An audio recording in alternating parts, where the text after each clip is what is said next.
দ্বিতীয় নম্বর হাদিস, মানিন তাহাবা রহবাতান ফালাইসা মিন্না, মিশকাত শরীফের মধ্যে 255 নম্বর পৃষ্ঠার মধ্যে হাদিস, যে ব্যক্তি নাকি ধ্বংসযোগ্য সন্ত্রাসী কার্যক্রম চালাবে, চেষ্টা করবে, রাসূল করিম সাল্লাল্লাহু আলাইহি ওয়াসাল্লাম বলেন সেও আমার উম্মত না। তো ধ্বংস করা রাসূলের উম্মতের কাজ না, যারা বলে রাসূলের উম্মতের কাজ না। সন্ত্রাস জঙ্গিবাদের মধ্যে সহায়তা করা রাসূলের উম্মতের কাজ না। তারপরে রাসূল করিম সাল্লাল্লাহু আলাইহি ওয়াসাল্লাম বলেন, মান মাশা মা যালিমিন লিয়ুকাফিহু ওয়া হুয়া ইয়ারা আন্নাহু যালিমুন ফাকাদ খারাজা মিনাল ইসলাম। যে ব্যক্তি জালেম অত্যাচারীর সাথে বসবে, অত্যাচারীর সাথে বৈশা পরিকল্পনা করবে, অত্যাচারীকে সহযোগিতা করবে, সে ইসলাম থেকে বের হয়ে গেল। সে ইসলাম থেকে বের হয়ে গেল, দেখবেন সে মুসলমানই।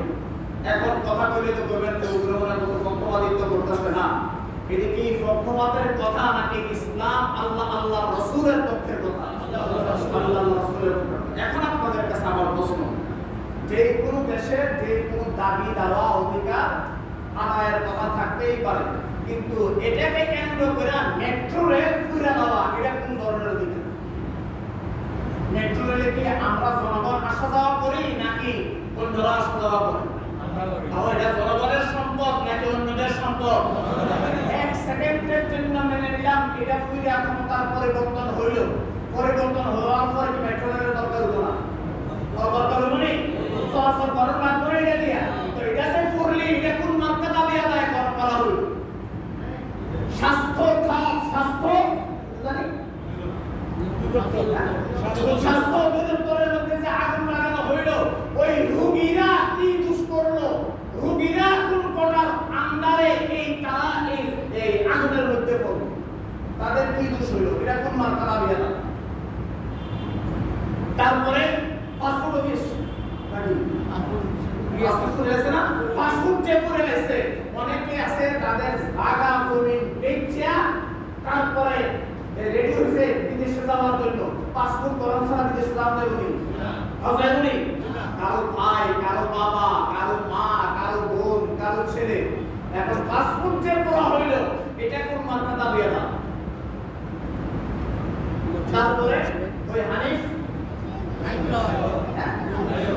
টোল প্লাজা ফ্লাইওভারের মধ্যে যে করা হইলো, এটা দিয়ে আর আসা যাওয়া কেউ করতো না,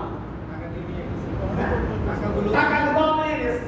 এই লুটতরাজ, এটার নাম তো দাবি আদায় নয়, এটার নাম সরাসরি সন্ত্রাস, এটার নাম সরাসরি জঙ্গিবাদ। ছাত্রদের পোস্টার লেবেল লাগাইয়া দেশের শত্রু জনগণের শত্রুরাই কাজটা করছে। মেট্রোরেল কি ধরে কামড়াইছে? তারপর ট্রেনের মধ্যে তো মনে হয় বুকে জায়গা কামড়াইছে বিটিভিতে, হ্যাঁ এলিভেটেড এক্সপ্রেস ওয়ে, সেতু ভবন, এগুলোর মধ্যে আগুন লাগানো কেন? এগুলো তো জনগণের সম্পদ। শেখ হাসিনা তো আজীবন দুনিয়াতে থাকবো, আজীবন দুনিয়াতে থাকবো, আমরা কেউ আজীবন থাকবো না। এই যে জিনিসগুলো পূরণ হইল, এগুলা কি কোনো সরকারের সম্পদ? বাকি একটা সরকারের আমাদের এক একটা জিনিসের উন্নয়ন ঘটে, এটা কি সরকারের সম্পদ না সরকার কর্তৃক বানায় দেওয়া জনগণের সম্পদ? জনগণের পক্ষে কাজ হইল না জনগণের বিরুদ্ধে কাজ হইল?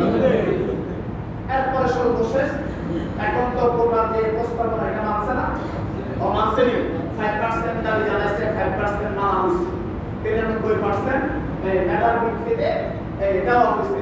এখন তো আর অশান্তি সৃষ্টি করার কথা, ভিডিও ফুটেজ সব জায়গায় আছে।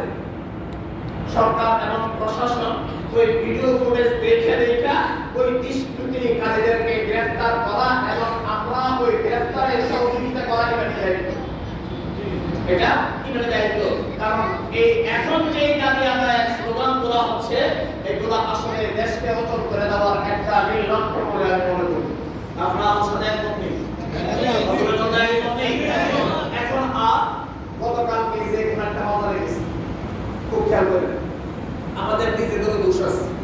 আমি বাজারে গেছি, গিয়ে দেখি যে বিকালবেলা আর কি আমাদের একটু ব্যবসা চলতে হয়, আর সীমিত সকালবেলা গেলে মাছের দাম দাঁড়ায় কত, জোহর নামাজের পরে গেলে যেটা আগে দেখছে 300-320 টাকা, এটা 200-250 টাকার মধ্যে পাওয়া যায়।